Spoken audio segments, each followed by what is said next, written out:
Hello, all you Nakam out there. I'm Brock. I'm Burke. We welcome you back to our review of One Piece Chapter 1091, Sentomaru. We really enjoyed the chapter. Solid chapter. Super excited to see where it goes, but for now, we're going to take a look at the chapter itself, see what we can glean, see what we really liked. See if there's anything we just want to talk about, because, you know, me and Brock, we like talking One Piece. Subscribe. Oh, yeah. Like, ring that bell, comment. Want to hear from you, and please check out any of our other content. Yeah, I stream from time to time. He streams from time to time. It's fun. I got stuff I've got currently in the works right now that I'll start releasing in the near future. And you'll know that happens if you ring that bell. So ring the bell, like, subscribe. Let's do it. So this is very much a build-up chapter. Yes, very much so. Building up some very exciting things. With one very, very blue-balling moment at the very end, of course. I don't want to imagine how Alex felt about that. The ending of the chapter. But I'm getting ahead of myself. I'm sorry. I don't think he hates it. I'm not saying he hates it. I'm just saying I wonder how blue-balled he felt. Oh, not being able to see more. Yes. Gotcha. Yeah. I mean, of course, I don't think he hates it. But I think, you know, it's an exciting moment. It's our because that's the thing is with our engagement with Fujitora, that didn't necessarily feel like a full-on engagement. Yeah. Because Fujitora is definitely different as far as the Admirals go in terms of his standing, in terms of how he feels about things. And that just never really felt like it was ever going to be serious. No. With him and Luffy. No, there was definitely, but it was definitely one. I think they have the potential to be a serious fight between those two. For sure. I don't think it'll ever personally happen. No, but I think his fights are meant for different people. Yep. But I love this. I love that it's turning out kind of the way we hoped. With Luffy going toe to toe with Kizaru. We'll see if it turns to a full fight. Certainly hope so. We'll save that for predictions. Anyway, so back at the actual beginning of the chapter, this is the stuff that, like, rereading it right now, I'm not as interested in. Just because, like, Oda did the classic, you know, build up as we're going through the chapter. So, it is making a good, it is showing a good argument for how strong. It's good at giving us the basic level of Vice-Admirals, because like Garp is obviously a standabout who could have easily been like a fleet admiral. Yeah. You know. In here's the case, we see them destroying pacifistas and sea beasts in one hit. Yeah. Obviously, they're way stronger than the Straw Hats were 2 years ago. So that's a good thing to go by. And I'd say they're probably at the level the Straw Hats were at the very beginning of after the time skip. Okay, yeah, I could see that. And obviously that quickly changed. Yeah. But no, I think it's good to be able to put a strength to the. I really honestly like the mix of the Sea Beast designs, by the way. No, it's a really cool. I like really cool that some of them are like super like stereotypically cool, and then like one of them is just like straight up goofy. One's just like a rat with a drill in its head. With its drill nose. I love that. It's great. Yeah, no, it's I really, and it's also just a really cool spread. Yeah, you know, it's like sick. Just see them like destroying. Wrecking shop, boy. But also, and this is acknowledgement a lot of people have made, and I like it too. It's the fact that, you know, this is the first time we've seen a force of this size legitimately sent after a pirate in the series. Like, yeah, we had a whole bunch of people waiting for Whitebeard at Marineford. Yeah, but that was basically they were preparing for the siege. That was the setup for a war. This is the first time we've seen this big a force come after a pirate. Yeah. Like, come after them. And so that just goes to prove Luffy's Yonko status and where he stands as a major you're talking threat. About, like, just Luffy and his crew. Exactly. Not his whole grand fleet. Exactly. This is just him as a Yonko. They were prepared for everything Whitebeard had to come at them. And I really do like that there's this sort of acknowledgement from the world government of his status of Yonko, saying like they needed the permission to engage him. And it's like, if they're at that level, because I mean, however you may feel about the fight with Kaido, he won in the end. Yep. He's a Yonko by his own right, and I think this is going to show. Well, and even like if you make the argument that obviously like Kaido was inevitably going to fall after everything he had been put through, ultimately in the act of that, Luffy gained the skills that now, if he were to go toe to toe with a fully healed and ready to go Kaido, I think he could go toe to toe with him. Yes, I think he would come out on top. Like, don't get me wrong, and that's just how Luffy is. He learns on the battlefield. And quickly. And he learns so freaking quickly on the battlefield. Yeah. Anyway. But we get a really nice segment with Kizaru and with Sentomaru. A really just wholesome flashback there where, like, Kizaru obviously was close to them back then. And you see him laugh. Which is not something... Is that the first time we've ever seen him laugh? Yes. That's crazy. Dude does... I mean, he emotes very, very... he emotes very subtly, but he never has bursts of emotions. That's very true. And I think this is kind of like putting to bed the belief that he might be a turncoat. Yeah. He seems pretty determined to do what needs to be done by his orders. Yeah. But we'll see. But I'd also, shout out to Sentomaru for taking the hits he did. Yeah. This is speed of light damage. Like, yeah. It's insane. No. He, in all fairness, he holds up better than I anticipated. Yeah. No, I think most people would have expected him to get hit and get taken out in one hit. Yeah. But... I definitely... He doesn't have the strongest in the world, but I don't think we can, deny his defensive fortitude. Yeah. And also, like you said, speed of light attacks, and he's outrunning some of them, like in this one shot where he's like, I gave my word to Straw Hat Luffy. And it's so interesting when, characters that we met and really don't know that much about, but we at least knew this dude was a diehard fucking Marine when we met him the first time, and for him to have more loyalty to Vegapunk specifically, is just, that's wild, and it's amazing to me seeing people's elite. And I'm not saying that's impossible. I love seeing when characters have to then fall back on maybe even more deep-seated allegiances that they have. Yeah.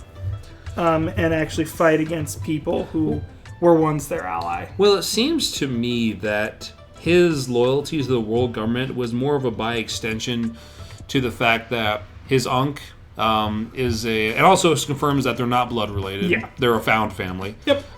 Which that almost makes it better in my opinion. No, it's wonderful. But also I think his allegiance with the military was more seated with the fact that his Unk was an admiral and that his presumably adopted grandfather, took him in and worked for the world government. I think he always was going to be on whatever side the man who gave him a job and took him in was going to be on. We just didn't know how far back that went. No, and I love that he has that commonality with Luffy. Yeah. That even he's probably not aware of, because it's basically, he just went to, or he became friends with people who fed him. Yeah, gave him a job. Well, it's it's nice to figure out that he has such a straightforward morality and there's it's funny how kind of with Buggy, just this one scene really completely changes your outlook on Sentomaru. Yeah. Because you're okay, this guy is extremely likable. And this goes to show that when he was going after Straw Hat, and you kind of even saw it, post time skip, when he saw straight through Demalo Black. He was like, Straw Hat isn't trash like you. Yeah. And I was like, oh, thank you. I may have to catch him, but he's nothing like you. You're a piece of shit. He's not a piece of shit like you. But, no, just... And also, there's also this, we're finally seeing the emotional parts to Kizaru as well. He's like, I honestly don't wish I didn't have to do this, but it's my job. His damn weird face finally made something, other than just The weird face. Other than the weird face. Other than basic Kizaru face. Yeah. Although I went back... I will say I went back through, at least in the anime, in the Summit War, and he actually has shown a couple of extra faces. Like when Whitebeard interrupted one of his attacks, he actually looked a bit dismayed. Yeah. Or displeased. I was like, oh, I'd never seen that face before. Okay. Frustration. The best look on Kizaru's face. Anyways, no, but great interaction between Kizaru and Sentomaru. I love that. I love that we have a nice, concise... I like that the flashbacks are getting a bit more, concise, but still giving us the information we need. Because, it also just kind of goes to show that, yeah, Vegapunk does have a good heart. You know? He's, and, the fact that he was crying over Sentomaru. You know, I was like, yeah, he's not just all focusing on the science. He's a good guy. Yeah, of course. I love that my guard isn't anything to sneeze at either, you know, and then just wastes him. Yeah, but it's also crazy, man. I taught you the best I could, Sentomaru-kun. Yeah, no, there really is that kind of that garp. There's remorse. Yeah, but there's also that garp thing where it's not so much as much as not as expressive as garp, but it's there. And I like that we're using this chance to get to know one of the most mysterious admirals. Yeah. Sucks that he gets the pacifista. My thing with this is, so does Sentomaru just automatically have control by just the sheer he's Sentomaru, or does he just have one of these? So, from my understanding, if we go back to when he first appeared, he was head of the scientific division. And I think he got that through the help of Vegapunk, and I think by connection to Vegapunk, he helped him work his way through the ranks to get that authority. Because he, as often as we've seen him... what I'm asking, I understand what you're trying to say now. Yeah. What I am asking is, when it comes to the hierarchy of who controls pacifistas and seraphim, does Sentomaru just have... by virtue of he has the DNA of Sentomaru, is that what gives him control over them? Or is it because he has his own chip? So... and he just happened to have this one. So, obviously... well, I think he took that off of Sentomaru. Well, that's what I'm saying. Does Sentomaru even need the chip? I think he does. Okay. Here's the thing. So does that mean that Vegapunk has a bunch of chips? And then do the elders need a chip? So the only way I can figure it, because it hasn't been explained in detail, is that maybe these each have signals of varying strength, and each one has stronger strength than the next. Is the only way I can think of it, because we see here there's an obvious physical chip that they use, and so the only thing I can think of is that it's varying strength of chips depending on the level of the person holding it. I couldn't see it working any other way, because it wouldn't make very much sense if the one who's lower than the elder planets, could overtake or meet their signal. So that's all I can say, because it hasn't properly explained how it works. All we know now is that there are chips. Yeah. It isn't something just built into the body. No, for sure. I can see Vegapunk doing that as a failsafe, but it doesn't seem like that's the case with Sentomaru, at least. Okay. And also, Kizaru, he would know that Sentomaru has it on him, being someone who's grown up with Sentomaru and Vegapunk. So it makes sense. Nope. So he would know that Sentomaru is the key to... I just wanted to make sure... stopping the PXs. If you thought it was clear whether or not it was just a DNA-based command thing where, obviously, Sentomaru just speaks and these things have to listen to them. No. Unless Vegapunk obviously gives it. I think the fact that Kizaru was able to use it after he got it from... So assuming he got this from... who from Sentomaru. I keep forgetting his name. Sentomaru. It's very short burst. From Voldemort? From he who shall not be named. Anyways. So that's my assumption, is it's really a signal based on the status of the person that has varying levels of strength. That's the only way. That's the only way I can imagine it at the moment, and unless there's more to it, and if they decide to explain that. But I feel like this is one of those things where it'll just be apparent with each people using it, and they won't necessarily explain it, because if the 5 Elder Stars are able to older planets, I'll probably just keep saying stars. You're good. Because planets are stars. I know what you mean. I just don't want to respect St. J. Garcia. The comments might tear you apart, maybe, but I at least know we called them the Elder Stars. They used to be called that. It's a sick little scene with Kizaru has not a smile on his face, and his eyes are kind of glared out by the light. Yeah. Before he finishes off Sentomaru. That's a cold scene. I like that. I like cold Kizaru a bit. He has that ability sometimes. Yes. It doesn't do it as often as he should, but also the fact that his eyes weren't showing, because his eyes are just droopy eyes, and they kind of take away from the coldness. All right. You know what it reminds me of, and this is a real deep cut. So, you've seen Oliver and Company, right? The one yes. It just reminds me of the way Bill Sykes' glasses would be sometimes, where they just were and that was the antagonist of the dogs, right? Yes. Yes. And I mean, it's just a common anime trope where you always have those moments where people do have the flash glasses where you can't actually see the flash of intelligence or menaceness. Shout out to Kabuto from Naruto for being the first villain I ever saw do that. Of course, St. J. Garcia Saturn is just not phased. Yep, he's like, what a waste, but I suppose if I had to choose. If I had to choose, I'll take the Mother Flame and the ability to just blow things up. Yeah. It's great.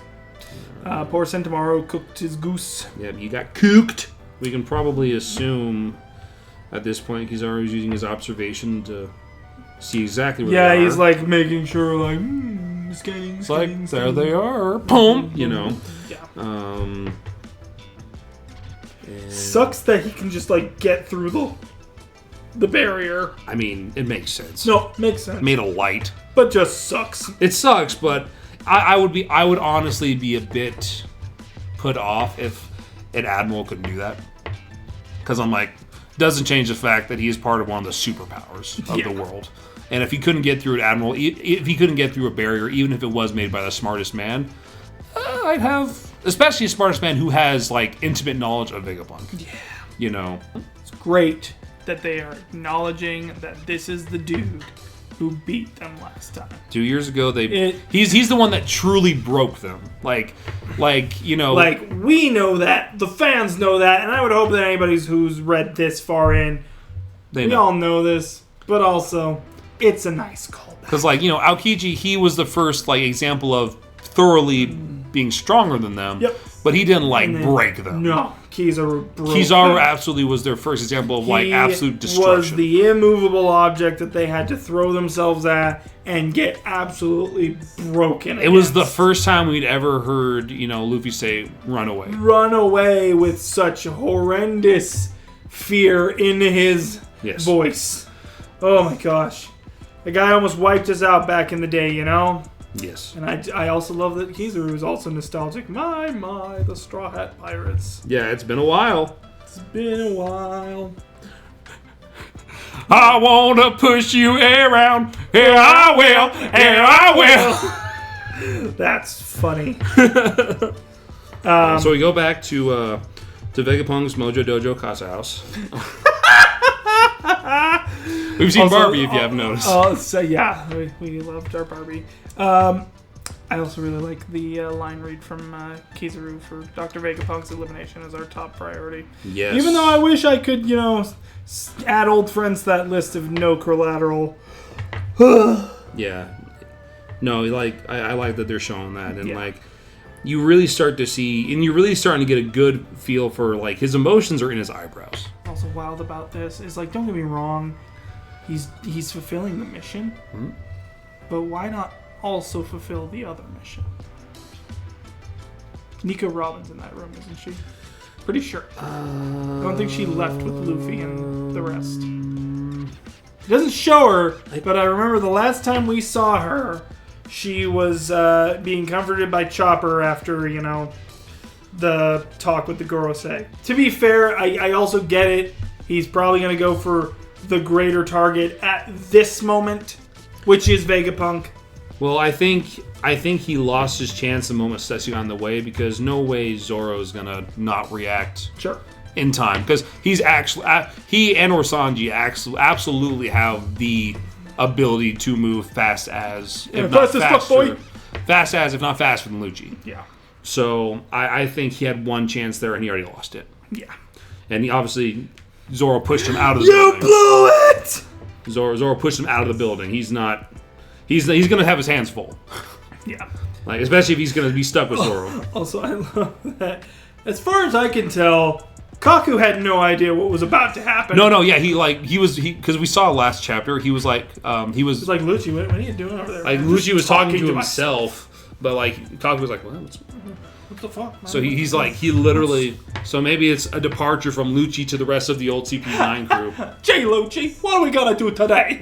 The same thing we do every night, Kaku boy. We're going to kill Nico Robin. We're going to destroy the world. Anyway, no, so, thinking on Sanji's part, I love it. Bubblegun Kaku up, make sure he is not a problem. Yeah.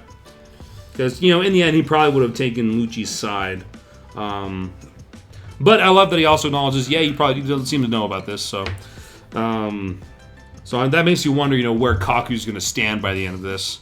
In regards to Well, that's Lucci, the thing that sucks about us not knowing what happened in the last 24 hours fully, is like, where is Kaku on this? Does Kaku feel remorse? Does he still feel like... Cause here's the thing. Kaku's obviously always been more human than Lucci in terms of his feelings. Absolutely. And more honorable. We saw... Weirdly. And we saw that he does have the capacity for remorse back when, when he was told that he's fired by Zoro. Because he was like, people like us will get a chance to be other things, and there was that shadowing of the eyes, and there was obviously a bit of remorse there, because he enjoyed his like 2 years or whatever it was with the Gallia Law crew, but you gotta do what you gotta do. Thing is when you have to fight side by side with the Straw Hats, you gain a new appreciation for them. Smoker's a prime example. Exactly. Smoker and Dashiki. So obviously Lucci has very good armament hockey. Yes, and also, wild. And this kind of goes back to what Stussy had said. He I can't beat you in a full frontal confrontation, so I have to be stealthy or sneaky, be tricky Charlie. about it. And so she didn't have the chance to be sneaky, and he took her out easy. Yeah. Do you think she's dead? No. I don't think I had to ask for Alex's sake. I don't think a single... I knew what your answer was going to be. But I don't think a single Shigan is going to kill a CP0 worthy member. I would hope not. That would be... Like a bit redonkulous. A bit redonkulous. Like, if a full-on hit from Kaido, absolutely. I could see that killing her. Yeah. But one Shigan from a fellow CP0 member... Would that Shigan have killed Vegapunk? I think for the purpose of One Piece, probably not, because single Shigans rarely kill characters. If it's like a nameless character, I think it could. I don't think it would necessarily kill Vegapunk, though, because he's a major character, and that tends to happen with major characters. What do you think, by the way? Yes. What do you think Zoro does here? Like, in the context of the chapter, not what he does next. I'm saying, what does he do here that, Lucci's blocking him, but he still pushes them both out the building? So here's the thing. I think next to Luffy, Zoro is the physically strongest member. Of course. And I do think he is physically stronger than Lucci. Okay. I think Lucci's a good balance of it all. Lucci's very strong, but I don't think he is. I don't think he has the greater strength of the two of them. I think he can push Lucci back. Okay, fair enough. Because and also we see it with King. King is ridiculous. Oh, King's so ridiculous. And Zoro was matching that big ass monster strength for strength. Zoro being, unaltered as a person, or doesn't have the fallback natural predication or predilection, whatever the fucking word is, to I'm pretty sure it's predilection. Yeah, predilection to being, super strong or super defensive. He built that all himself. We also got to take into account too that he's not in his Devil Fruit form right now. Yeah. Which, I believe his strength would increase quite a bit there, and I think he could hold himself off way better. But also, he's Especially probably... if he goes Awakening. Exactly. And I would love to see Zoro be an Awakening Lucci. But...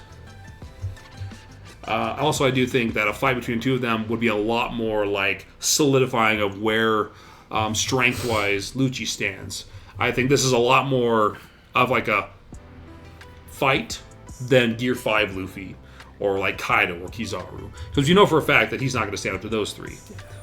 But I do think Zoro versus him puts him at a much better place. Because we know Zoro is Yonko commander level. Top Yonko commander level. Yeah. And so that is, we have a place there. Because we know he's obviously not as strong as a Yonko or an Admiral. Yonko Commander, that'll be a lot more easier, I think, to measure in terms of Lucci's strength. There you go. Because then we can know, like, okay, this guy is not as strong as King, or he's as strong as King if he gives him this much trouble type thing. Yeah, no, that'll be a very interesting thing to see. Yeah, so I think depending on how much trouble Zoro has with him, that'll really show where Lucci is. Unless you have anything else to say about that. No, go ahead. Specifically. What's up? So, obviously the end of the last chapter. Yours? Luffy's face was, like, terrified. Yes. I love how this scene goes. Everything about it in the 4 or 5 short panels we get is just perfection. And I'm probably going to be talking about this the most out of everything we've talked about. They're running away on the robots. Vega Force One's carrying the Sunny away, getting us into position to hopefully escape out of here. Yeah. Personally, I'm really hoping we don't. I don't want us to escape. I want us to win. I want us to win. And we will definitely talk about that in predictions. Yeah. But I love, first off, that Luffy sensed him. Luffy sensed this powerful foe coming his way. I love that we were just building up this whole chapter of just like this reminding of what happened the last time, specifically all of these people had to deal with this guy. Yes. Obviously, this wasn't the last time that Luffy had to deal with him, because he had to deal with him again. Luffy had to deal with him quite a bit in Marineford. Which sucked for him even then. But also, so obviously Kizaru sees the figure off in the distance, and we see a decent amount of space between these two. Mm-hmm. Oh, and as far as I can tell, quite far apart. There's not smoke billowing off of him. No.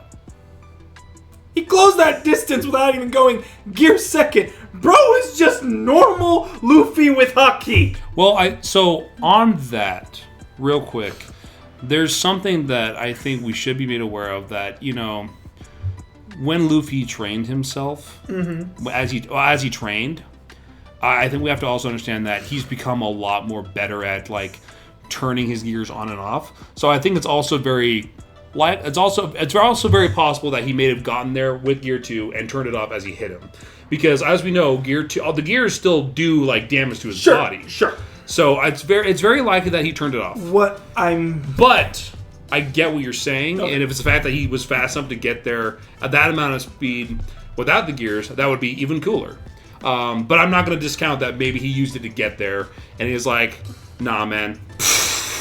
I think it would be so cool if he's not using the gears just to open this fight. Just to show that he doesn't even need those to at least start. To at least hit him. Because that's the thing, is I thought, end of last chapter, it was going to be like what he did with Lucci, where it was just like, Gear 5, right off the bat, not fucking with this, done. Yeah.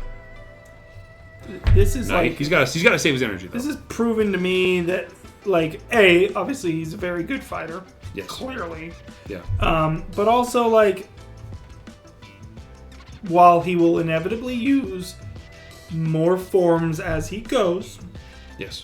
It's nice to see that he can go toe-to-toe with Kizaru in base form. Yeah. Or at the very least, he can hit him. He can get through his Logia. Yeah. And like that's the thing, like and like the just seeing Kizaru actually have to block, because you know Kizaru, he either flashes away or he just lets you go through him. He doesn't give a fuck. So the fact that he had to block, yeah, such a huge difference. The look in Kizaru's eyes is different to me in that panel. I'm not saying it's like terrified. No, he's not terrified, but I think he's surprised. He definitely seems surprised to me. Like, he's like, the shadow on his face, his eyes seem a bit wider. I think he's like, oh. And I mean, don't get me wrong, I think he's taunting Luffy in a way that's meant to try and demoralize him. Like, you're just as cheeky as ever. Like, this is no big deal. But his eyes, to me, tell a different story. Like, oh, no. Okay, he's stronger. He's up here. He's like, looks like we need more than light. Yeah. Possible. Like, I don't know exactly what's going through his head, but it definitely doesn't feel like he's so sure about this. Or at the very least, he's like, he's taking him seriously. Yeah. Like at that point, he realized, okay, this guy he's physicalized Conqueror's hockey. Hey, Alex, look it up for me. But didn't Shaki? What about her? That's Rayleigh's wife, right? Yes. Yeah. Didn't she say when they sent Kizaru the first time they were hiding out at the bar? He was 100 times stronger than them. Yep, I saw that online. They made the comparison of like that Rayleigh's 100 times stronger than them, and then we got Luffy here saying we're 100 times stronger than we were 2 years ago. No, and I really do like, because I know last time we were talking, especially me and Kat. Just going off of Luffy's face, I'm glad it's not the case, but there was that chance that there was the trauma of what Kizaru had done to them. I do like that. I do kind of really like that we don't have that. I do like that realization was just the fact that this power suddenly appeared. But like here we got a second chance, baby. Yeah, baby. Ooh, a second chance, baby. I can. Oh my god! I need an edit. I need an edit of I need an edit of the graveyard scene from Harry Potter and the Goblet of Fire, where it's Luffy's face on Voldemort, and he just comes up to Harry trapped in his Kizaru. I can touch you now.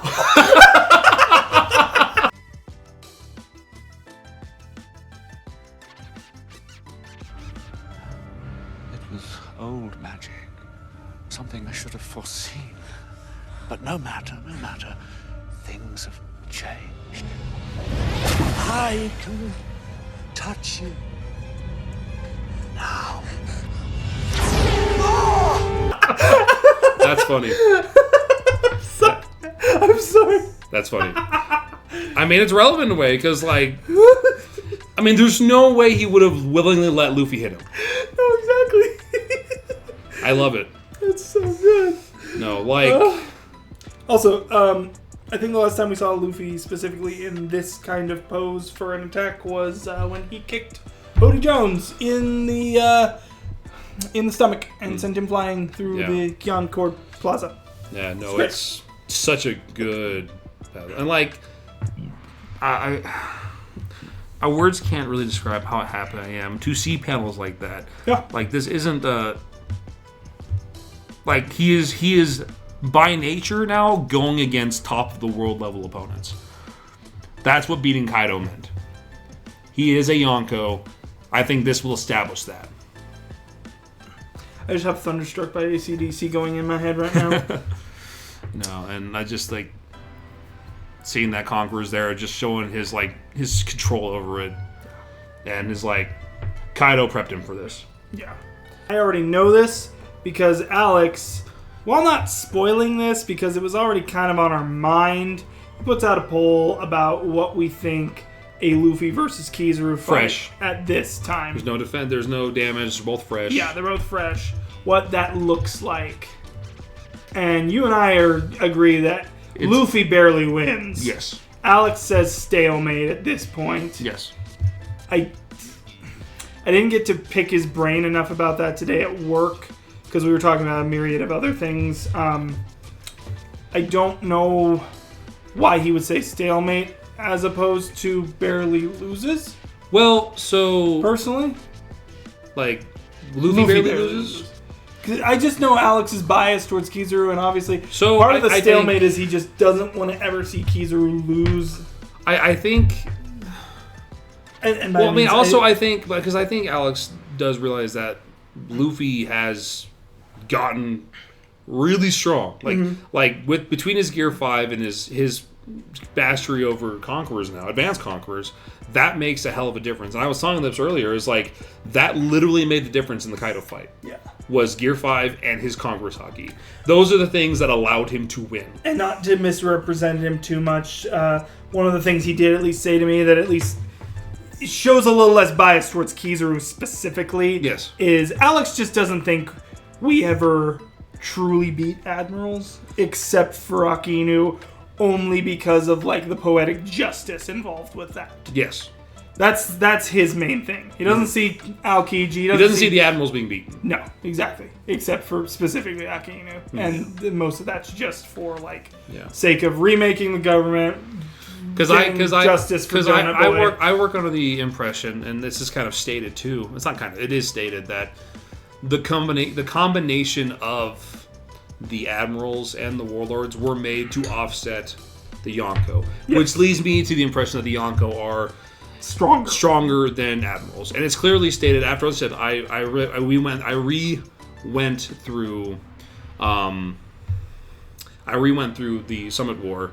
You know, Jozu and Marco were clearly going very well against Kizaru and things just happened and Aokiji at a time, but they got their attention stolen by Squad stabbing Whitebeard. There was just a lot of things, and that's when they kind of caught him off guard. I mean, that's just the chaos of war. And like and Whitebeard himself, it was clearly stated that he was getting old. He was already sick. He was not moving the way he should, and he was already wounded by the time he was getting fucked up. So I do think that Emperors are, even if slightly, stronger than Admirals. Mm-hmm. I do believe this. I do think that Kaido is closer to Whitebeard than the Admirals are. Closer to Whitebeard than the Admirals are in terms of strength. So you don't think that Whitebeard was not as... No, Whitebeard's stronger than all of them. You really think Whitebeard was stronger than Kaido? Yes. Okay.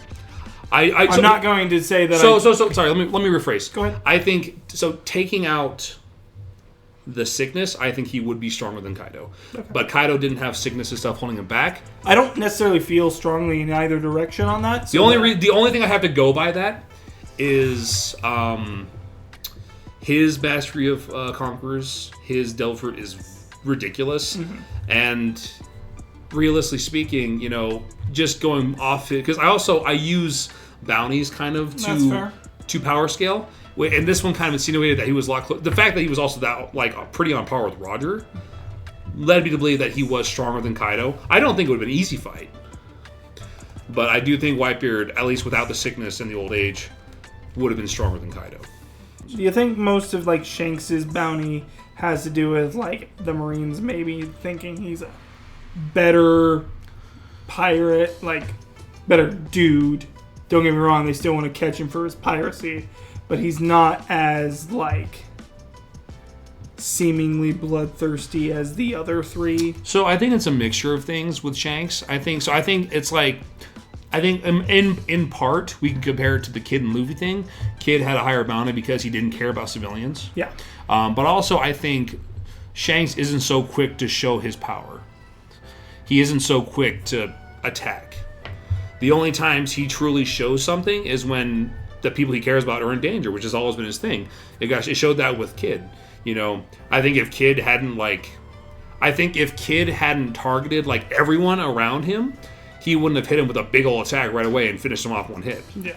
I think it might have been a bit more of a progressive battle. But I think, oh shit, if he does that, all these people around me are going to get killed. I need to take this guy out real quick. So I think it's just a matter of Shanks does it when he needs to. Kaido and Big Mom, they're a lot more open about showing their power. Usopp's in the top 30 on this list I'm looking up. He's God. And I'm just like, what even, man? He's literally number 30. He's God. And he's just below Izo.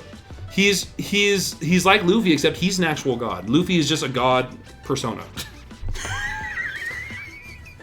Well, if that's the case, then he should be number 1. Yeah, but he's holding it back. Looks like Shaggy. He's the Shaggy of the One Piece universe. I knew you were about to make a Shaggy reference. I saw that with my observation hockey coming a mile away. Gosh dang it. Anyway, okay. Anything else you got to say about the chapter? Not in particularly. I feel like predictions is going to be me just advocating for power scaling for Alex's sake a little bit. So Yeah. we'll talk about it then. Fair enough. It wasn't the longest chapter, and like most of the stuff I really cared about was actually towards the end. Yeah. But I'm super excited about it. Still really good chapter. It was a really good setup. A really good setup chapter. So. A really good setup chapter, still with some action in it, though. Yes, absolutely. Some action, some emotion, a good mix. Yeah, it was good. I like the flashback, and it was a very satisfying chapter. As it just kind of confirmed a lot of things, and it kind of insinuates that some things will be confirmed very soon. Alrighty. Well, that being said, that was our review for Chapter 1091. See you next time for our predictions for Chapter 1092 in 2 weeks' time. Bye! Bye!